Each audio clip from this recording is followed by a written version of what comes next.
I'm Yamei from the Ohio State University. Today, I will present our work, PhraseMap, attention-based key phrases recommendation for information seeking.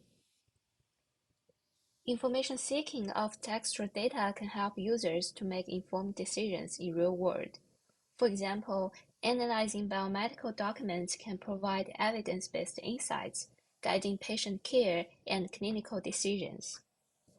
However, it is hard to explore a large collection of documents because the information we need is buried in an unstructured data, which hinders the efficient knowledge discovery. Specifically, this challenge has two parts. First, how to represent information as a knowledge base that is necessary and efficient for users to explore. Second, as can be imagined, the knowledge base is huge and complex, so how to enable the interactive query? If there is no guidance or help for users, they may be overwhelmed by the large information. To tackle this challenge, in this work, we built an attention-based phrase graph called PhraseMap to represent concepts in a corpus. Later, to enable the interactive exploration over the PhraseMap, we proposed a visual analytics framework. So why we call it a map? The high-level idea is similar to explore a real map. Just to recall how we use Google Map in our daily life. First, we type in our queries, for example, the national park here. Then, several candidate places are recommended in the map. Later, we make decisions by further exploring each candidate in details. Similarly, by projecting our phrase map into 2D space, users can ask a natural language question, which will highlight the relevant areas in the map. Then users can provide further feedback to update these recommendations. Following this idea, today we'll take you through the phrase map construction, visualization, and navigation. First, let's talk about how we build phrase map. We utilize the attention mechanism from transformer-based language model. But why we use attention instead of similarity? Let me explain with an example. Imagine we have a phrase, retracing. If we recommend similar phrase, retracer, it doesn't give us much new information. However, if we suggest a volume rendering, it expands the scope of search and bring new relevant concepts. So sometimes similar phrases can bring redundant information, and that's not very helpful during information seeking process. For a sentence with n tokens, the attention map is extracted from the language model. It's an n by n matrix that describes how much attention each token should attend to all the others. Given a large corpus, the construction has 4 steps. We start by fine-tuning a BERT model for some downstream tasks on target dataset because there is a domain shift between pre-training datasets and application datasets. Next, we compute word relationships based on attention map as it may chunk words into subtokens in BERT model. Later, we transform the word relationships into phrase relationships by aggregation. Finally, we aggregate phrase relationship of all documents into the phrase map. Now that we have our phrase map, we derive 2 requirements to visualize it. First, it should provide an overview of the key phrases while preventing them from occluding each other. Second, it should be updated accordingly based on users' input to provide visual guidance. We had several design choices. The first one is no link diagram. However, the help-ball effect is problematic for large graphs. Scatterplot is another choice by mapping the relationships to distance and only presenting the nodes. However, it may cause visual clutter with a large number of items. Finally, we decide to use grid-based layout to arrange semantic similar phrases to appear in neighboring grids. To map phrases to 2D grids, we propose a resource-controlled self-organizing map algorithm.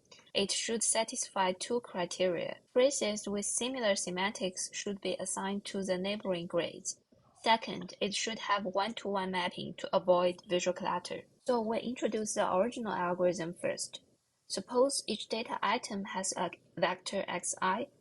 Each cell has a weight wc. X and w have the same dimensions. The goal is to assign the data item xi to cell c such that their distance is minimized. As can be imagined, it may project multiple phrases into a single cell, which is not desired. So we propose RCSOM to address this issue. It finds the best item for each cell, so that each cell will only display one phrase. To make it happen, we make two modifications based on original SOM. First, we add a resource attribute to each cell to limit the number of items. Also, we invert the computation from cells to data items as the animation in the figure. Once we project PhraseMap into a grid-based layout as a map, we introduce our navigation algorithm. Besides the PhraseMap and original documents as input, we also take user natural language query as input. It consists of two stages. First, we use a BERT-based question answering model to compute a score of each phrase as a relevance to user's query.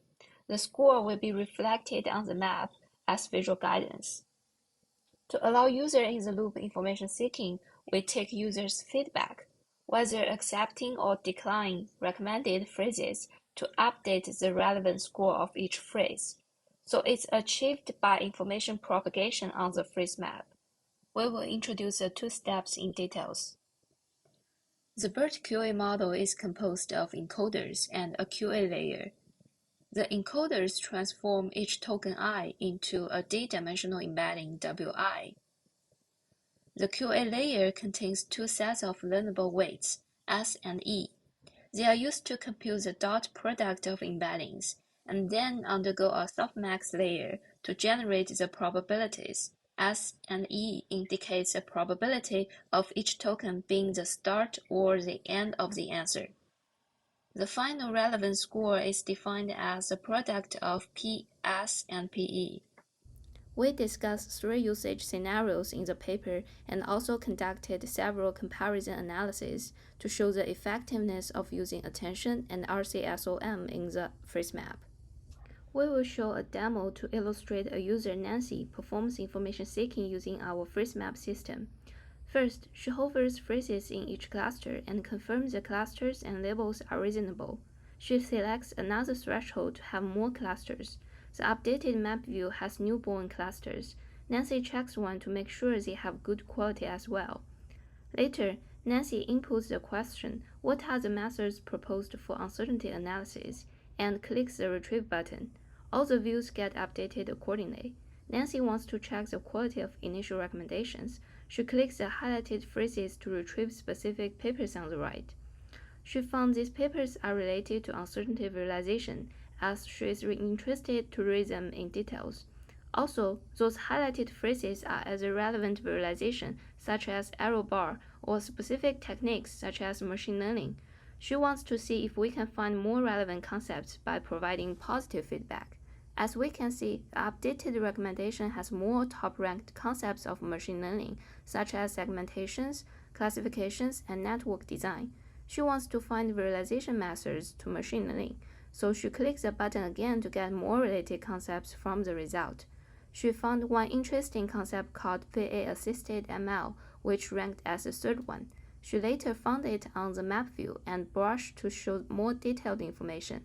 Also, in the document view, she targets some papers to read, such as VIS for ML and visualizing hidden activity. Thanks for your attention. If you have any questions, feel free to contact us.